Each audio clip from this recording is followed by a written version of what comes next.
Приехала снова в лес. Думала, грибы пособираю, но насобирала орешков.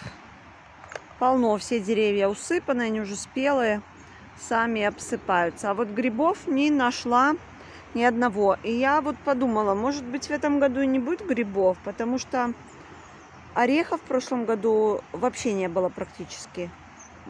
Очень-очень-очень мало где. Деревьев полно, я видела, что это деревья лещины. А орехов на них не было. Я думала, может быть, я поздно, может быть, кто-то их уже собрал. А теперь понимаю, что просто в прошлом году не было орехов. А в этом году вот полным-полно. Может быть, и с грибами также. В прошлом году их было много, а в этом будет мало. Ну, как будет. Хочу сейчас еще проехаться вперед к речке на велосипеде, собрать немножко камушков. Мне нужно пересадить цветочек один. И надо на дно немного камней положить, чтобы там вода не застаивалась. Собиралась в самом низу. Сейчас проедусь, соберу камушков и домой. Для фильтрации вина используется вот такое устройство. Сначала подключаем насос, потом фильтр. Ну, такое. Это уже очищенное вино. Вот здесь я себе сейчас соберу камушков для того, чтобы сделать дренаж цветку. И поеду домой.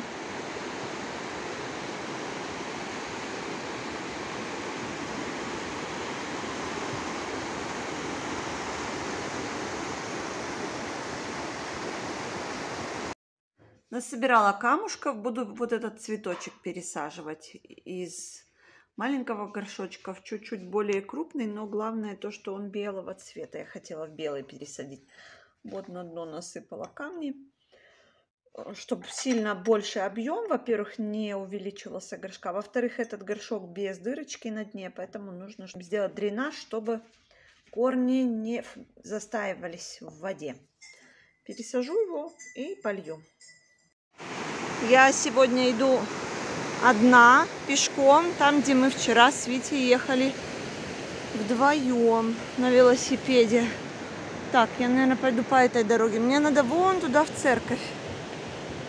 У меня хор сегодня. Первая репетиция после перерыва летнего. И пойду через центр, так ближе. По-моему, дорога есть. Пойду разведывать новую дорожку. Вон туда мне колокольня нашей церкви.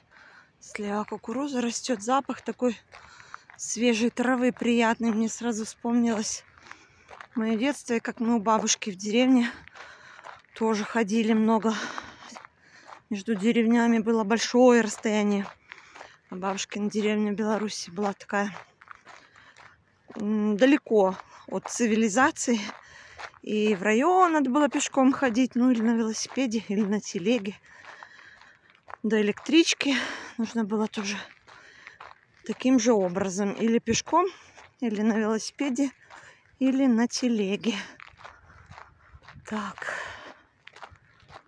Вижу дорогу, потом налево и направо. Мне, наверное, надо будет направо, чтобы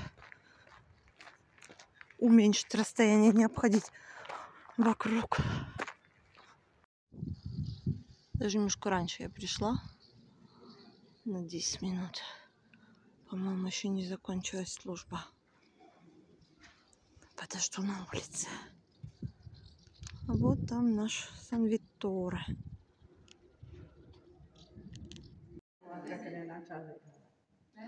Alle Maldive. L'ho cruzata ieri in auto, vi del ricordo. Allora, aspetta.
Смотрите, какая красивая луна.